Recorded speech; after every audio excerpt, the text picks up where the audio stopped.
I kind of need a shed for my shed because I can't build them until we have a flat surface. Hey guys, welcome back. So in this episode, I'm going to go through a couple of things that we're doing. Costco was having a sale on sheds. We're here to buy this shed at Costco, and I don't know whose bright idea it was, but all the packages are here. So we're like, hey, let's wheel the cart there and load it up. There are two posts. There's a post on that side, the post on that side. So you actually can't get them through. So we have to load them onto a different cart now.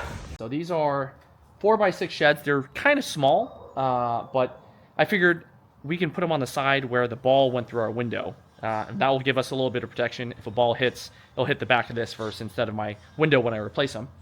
And these were on sale for $2.99 each, which I think is pretty good. I have one of these resin sheds, like a 7x7. I paid maybe like $6.99, probably like 15 years ago. And you guys may know there's massive tariffs in the United States right now. So luckily these were made in USA. Even though the prices have gone up, this was on sale. And I ended up getting two of them because I figured one for the wood chipper, one for the lawnmower, and you know, the wheelbarrow and other stuff. When I say lawnmower, I mean the push mower, not the ride-on. The ride-on is still in that one over there.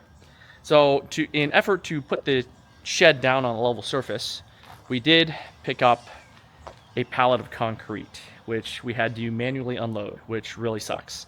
And I will show you where that pad, we're gonna put that pad down. I wanna put the shed about here, one here, and one here. And that is kind of to mitigate some issues because we had a ball car through our window here. And in the future, that can be avoided. Jordan's just kind of clearing up the sidewalk over here. And we never realized there's actually a curb here. And now we can see the curb because we never knew where this sidewalk ended before. There's just so much weeds and stuff growing up here. So, wait, there's another sidewalk under this sidewalk? Oh, there is. Oh, that's that one over there curving around. Yeah. Okay, so there's another sidewalk. Oh my God. Okay, great. All right, guys, if you guys have never seen a pad being poured, here's basically what we have to do. I did build a frame for this, and also you can see a ball on the left side of the screen there.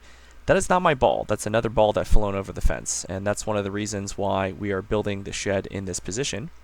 So I built this frame up. It's about 6 foot by 4 feet, and I have some corner braces, but we are just now checking to make sure the form is nice and level. The ground isn't super level, so we do have to do a little bit of grading. Before that, we're going to tear up any sort of loose vegetation up here, so whatever's left of this grass, all these leaves. We actually broke 3 tools during this. Right here you're seeing me square this up with the existing sidewalk. So since this is being placed next to another structure, we want it to be square with that so it doesn't look out of place. So we're just constantly adjusting that and then marking the outside perimeter of where this form I built is going to sit. Most of this dirt actually isn't terrible, but since it was next to these 2 trees here, there are a lot of tree roots. So originally we're going to dig down a bit further, but we decided we can actually build it on top of the tree roots. Here's our branch manager helping us out a little bit. So the digging wasn't the most tedious part, but a lot of these roots definitely had to be cut, and there does run a risk of the root growing back and then causing the concrete to buckle, and I didn't really want that. So we dug down a little bit, and then I just said, let's just get the loose stuff out, and we'll backfill with a little bit of gravel and then move forward. So that is basically what we're doing here.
All right, guys, today is concrete pour day, so I have prepared myself with 30 gallons of water. There's 3 more in the front seat.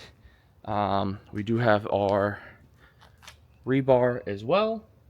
I have duplex nails and other concrete tools, but we're probably not going to need that. As you guys recall, or I guess channel members will recall, a couple weeks ago we built a concrete mixer. I do not recommend that concrete mixer. It is probably the worst concrete mixer known to man, but it is what we have, and today we have that set up there. So yesterday what we did was we dug out the surface, we prepped it, we compacted it a little bit, and then we put about probably 2 or 3 inches of stone down and compacted that, maybe less than that. So today the goal is to pour it, screed it, and let it set. So hopefully that'll go well. And so far, we did also grease the forms up with just motor oil. So let's just use motor oil. I just have some laying around. It helps the forms release a little bit better. So we're gonna time lapse this and hope you enjoy it.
So just like most of my cars, this slab is a real 20-footer, so it looks pretty good from here, but up close you'll see a lot of the imperfections. This doesn't matter so much just because it's going under a shed almost completely, and I'm not really worried about its strength. There is steel in it, which will make it stronger. But most of the YouTubers or other people you see out there do add a lot of water to their concrete, which does weaken it because as the water evaporates and the concrete cures, it will shrink, which will cause cracks. So you want the least amount of water possible to get things done. So here it is, getting covered up, waiting for the shed to be put on in a few days. And I'd like to say a special thanks to all our channel members, especially Mandy, which got her account hacked and left us for a couple minutes, but that's all good. She's back now, and I hope you guys have a good week, and I will see you next week. Thanks a lot. Bye.